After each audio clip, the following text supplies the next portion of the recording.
think you can just kick my seat and get away with it? She's a child. I didn't mean to. Ma'am, please, let's She calm kicked down. me 3 times. She's scared, all right? Sit down. Ladies, I need you both in your seats now. Ma'am, Don't touch her. Mariah didn't recognize her own voice, low, shaking, sharper than fear itself. But it was already too late. Layla lay curled on the bus seat, gasping for breath, the imprint of a stranger's boot still fresh in her memory. Passengers froze. The white man who kicked her took a single step back, as if the gravity of what he'd done finally reached him. Or maybe he feared what was coming next. This was no accident, no misunderstanding. It was the moment a mother became a reckoning, and a city learned her name. This is the story behind the girl who was kicked off the bus. Welcome, story lovers! Where are you watching from? Hit the like button and drop your city name in the comments so we can see how far our story travels. Before that afternoon on the bus, life for Mariah had been simple in all the ways she hoped it would stay. She was a single mother, working long shifts at the local clinic, raising her 7-year-old daughter, Layla, with as much love as she could fit into every morning routine, every packed lunch and every bedtime hug. Their days were ordinary, early alarms, school drop-offs, running to catch buses and quick dinners before homework. It wasn't glamorous, but it was theirs, and Mariah cherished the sense of stability she'd managed to build. Layla was the kind of child strangers smiled at, quiet but observant, polite but curious, always clutching her little purple backpack like it held the secrets of the world. Every day after school, she and her mother rode the same bus home, the one that rattled through the city's older neighborhoods before climbing toward their apartment near the hillside. It was a routine Mariah trusted. Familiar faces, predictable stops, and the comforting rhythm of a life she knew how to manage. But even within that predictable rhythm, some moments reminded her that the world didn't always welcome them with the same warmth. A lingering stare here, a muttered comment there. Small reminders that being a black woman and raising a black child came with an invisible weight she carried everywhere. Still, she kept moving, kept smiling, because that was the only way forward. That day seemed no different. The sun had dipped just enough to tint the sky gold, casting long shadows across the pavement as Mariah and Layla hurried toward the bus stop. Mariah felt tired, but it was the kind of tired she could handle, the kind that faded once she saw her daughter swinging her feet happily from the bench. She couldn't have known that within the next hour. Their lives would brush against an ugliness she prayed her daughter would never experience. She couldn't have known that a single ride home, one they had taken countless times, would force her to confront a line she never wanted to cross. A line where routine meets cruelty, where ordinary becomes unforgettable, where a mother must decide how far she'll go to protect her child. The bus arrived with its familiar groan, brakes squealing as it settled at the curb. Mariah guided Layla up the steps, greeting the driver with a tired but warm smile. The bus was fuller than usual, faces packed between rows, the air heavy with the scent of sweat and the faint tang of metal. People kept their eyes forward, headphones in, minds elsewhere. Just another evening commute. Mariah found a small space halfway down the aisle. Layla slipped into the seat first, swinging her legs, humming softly to a tune only she seemed to know. Mariah stood beside her, gripping the overhead rail as the bus lurched forward. It took only a few minutes for the tension to start, quiet at first, almost easy to ignore. At the front of the bus, a tall man with pale skin and a stiff posture kept glancing over his shoulder. His jaw twitched, his eyes sharp with something bitter and restless. He shifted in his seat, muttering under his breath, his gaze snapping toward any sound behind him. A few passengers noticed, but quickly looked away. No one wanted to get involved. Mariah felt his glances like static in the air. She tried to ignore it, focusing instead on Layla, tracing shapes on the fogged window. But each time the bus stopped, each time new passengers shuffled in, the man's agitation grew. His shoulders tightened, his muttering sharpened, his eyes locked again and again on Layla's tiny feet, kicking just slightly too close to his row. Mariah gently touched her daughter's knee, signaling her to settle. Layla obeyed, unaware of the tension simmering just a few feet away.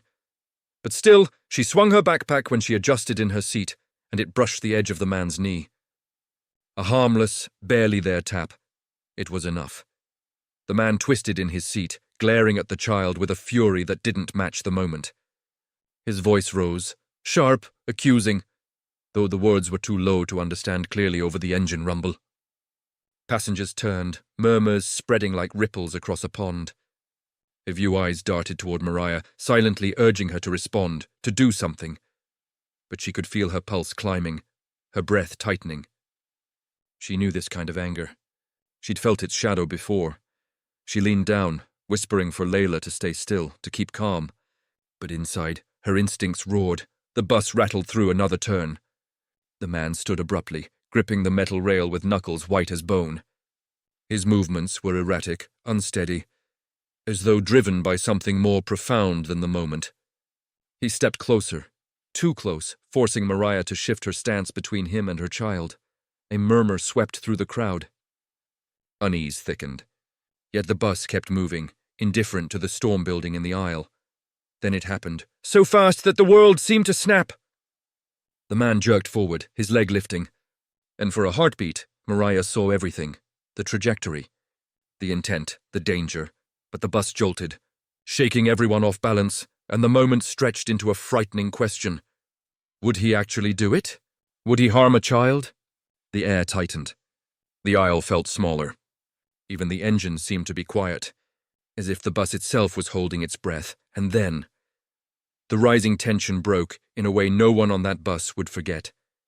The moment the bus jolted, the man's control snapped. His foot shot forward with a force that didn't match the size of his target, but the depth of his rage.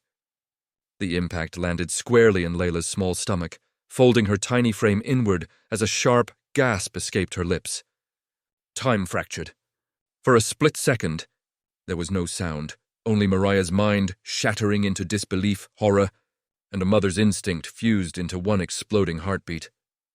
Layla crumpled sideways on the seat, hands clutching her belly, eyes wide with shock more than pain. The world around them erupted. Gasps sliced through the bus. Someone screamed. Others stood, frozen between fear and outrage. The driver yelled for everyone to stay back, but the aisle was already shaking with chaos. Mariah didn't hear any of it.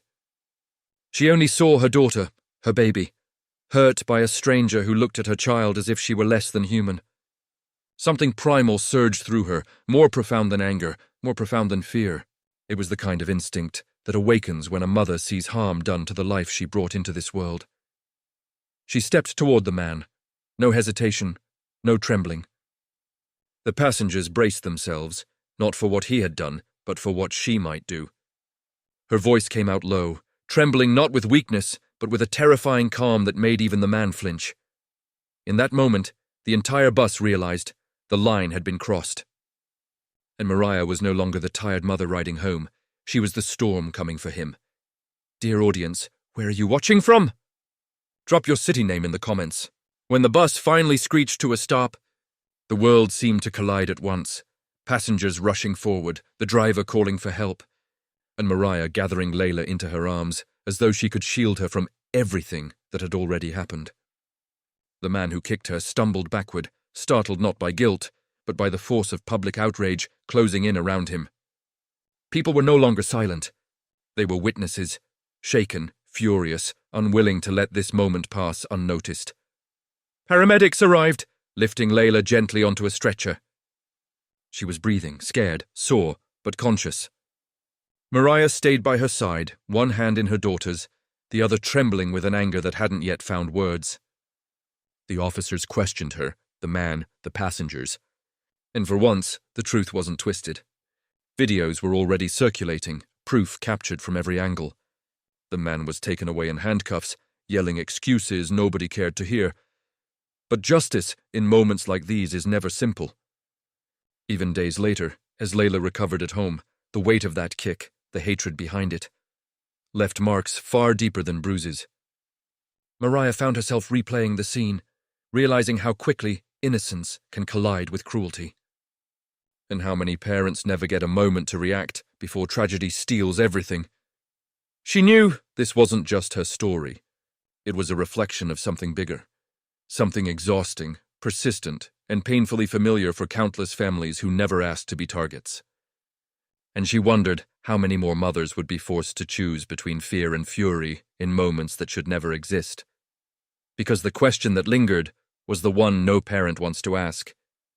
How many times must we fight for our children's right to simply exist? Thanks for watching. Subscribe for more powerful stories and new videos.